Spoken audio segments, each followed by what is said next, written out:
Near Asia, in the warm waters of the Pacific Ocean, is a group of islands called the Philippine Islands. If you wanted to visit someone living in the Philippine Islands, you would probably go first to Manila, the biggest city in the Philippines. From Manila's harbor, you might walk along the busy streets into one of the city's modern shopping districts. Here are city people you might like to visit. Or perhaps you'd like to go outside the city of Manila, away from its big buildings and harbor, and out to the peaceful farm countryside of the Philippines. Here one morning you might find farm people you'd like to visit. People like this man on the water buffalo. If we could spend a day with him, what do you suppose he'd tell us about the Philippines? Let's listen to him. We always get ready for work early, while the day is cool in my village. My barrio, as we call it. I see my neighbor Pablo is getting ready to go to his rice fields. He too has a water buffalo, what we call a carabao. Carabaos are used for doing heavy work, hauling loads, plowing fields and such. Although another of my neighbors, Cesar, has a modern tractor he uses in his large rice fields. Other neighbors of mine take the village bus to go shopping in the next barrio or to plantations where they work. Before I, too, go to work, I usually have breakfast at my house. I built it high above the damp ground of strong bamboo and nipa leaves which grow nearby. In our open kitchen, I see my wife Dolores is making breakfast. There is plenty of fresh fruit, papayas and mangoes from the trees around us. And we have, steaming hot rice from my rice fields, of course.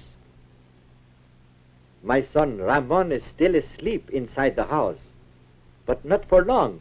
I can hear my daughter Juanita telling Ramon to wake up. Wake up, Ramon, she says. We're having a special treat for breakfast in honor of your birthday. Birthday? Ah, then Ramon remembers. Today he is 9 years old. There is to be a party for him this afternoon, and many presents. He had better not sleep late today. So Ramon quickly rolls up his straw bed, his petate, it's called, and puts it away in the corner. Ramon goes to wash, while my daughter finishes setting the table. Though Juanita is only 12 years old, she is already a big help to her mother. I see she has set the table well. Soon Ramon comes back nice and clean. Happy birthday, I tell him, as we begin eating. In honor of Ramon's birthday, today with our rice we are eating tuyo, a kind of dried fish. Ramon likes it very much.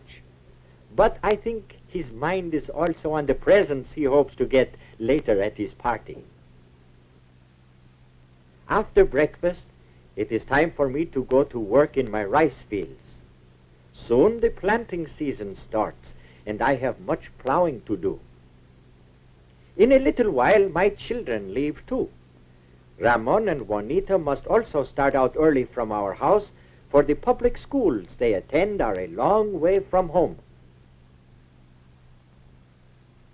On their way, they pass our village stores, tiendas we call them, a name handed down from the Spanish, just as Ramon and Juanita's names are also Spanish. And they pass our village church. It is old, for it was built by the Spanish missionaries many years ago. At last they come to Juanita's school, the public high school she attends with her girlfriends. Before their classes begin, they like nothing better than a game of luksong lubid, what you might call jump rope.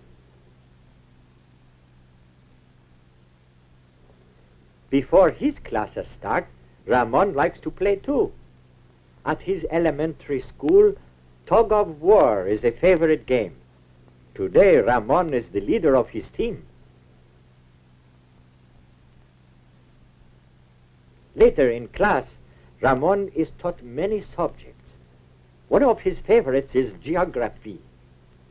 In the classroom, English is spoken, and it is one of the main languages we use. Today, Ramon has a question about the United States. His teacher shows him the United States on the map of North America. In the meantime, in her high school, Juanita studies many subjects too. In home economics, she learns to sew fine patterns and do fancy stitching. Embroidery like this was first taught us by the Spaniards, and today it is an art many of our Philippine women are proud of. Meanwhile, my wife Dolores is finishing her shopping in our barrio. At the village stores, the tiendas, she can buy many of the things we do not make at home. Today she needs some seasoning to cook the food for Ramon's party. Then, her shopping done, my wife comes back home to start the cooking. At 12 o'clock, my children are out of school for the day. Other children will attend in the afternoon, but Ramon and Juanita now have work to do. Ramon will help me with the plowing, while Juanita comes home to help her mother. There is much to do to get ready for a party. First, Juanita sets the table. Later, she may take a turn at barbecuing the pig her mother has prepared. We call roast pig lechon. It is a treat we can afford only on special occasions. By late afternoon, Ramon and I have finished our plowing in my rice field. It must be ready for planting when our rainy season begins. The work has been hard for both of us and for my carabao. Now it is time to go home, so Ramon and I unhitch the carabao. Then we take him back to his place near the river. This is where he stays until I need him the next morning, deep in the cool, muddy water carabaos love so much. Then back we go, along the road to our village, to our house. There, look, Ramon, what a sight! Everyone is gathered for the party. Happy birthday, they all call, his aunts and uncles and cousins, and his school friends. Happy birthday, Ramon, they say.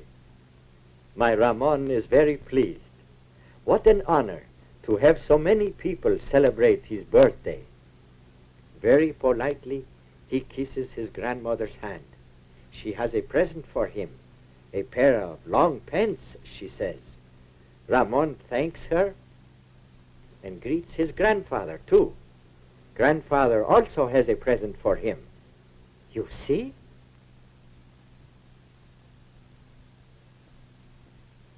A nice new shirt he brought all the way from Manila. Thank you, says Ramon. After he has cleaned up, Ramon thanks me and his mother too for the many presents and the food being served at his party. Everyone enjoys eating some rice with the many delicious fruits and vegetables from our garden. And of course, Ramon's favorite, lechon, the roasted pork. Soon it is time for dancing. I watch with my family as my friends and neighbors enjoy themselves. We Filipinos like having a good time once in a while, for our way of life is usually pretty hard and simple. Of course, with a family like mine, it is a contented life too. For our children are our real riches. I work that tomorrow may be better for them, for my son Ramon and my daughter Juanita, so that they in turn will make a better life for themselves and for other families of the Philippines.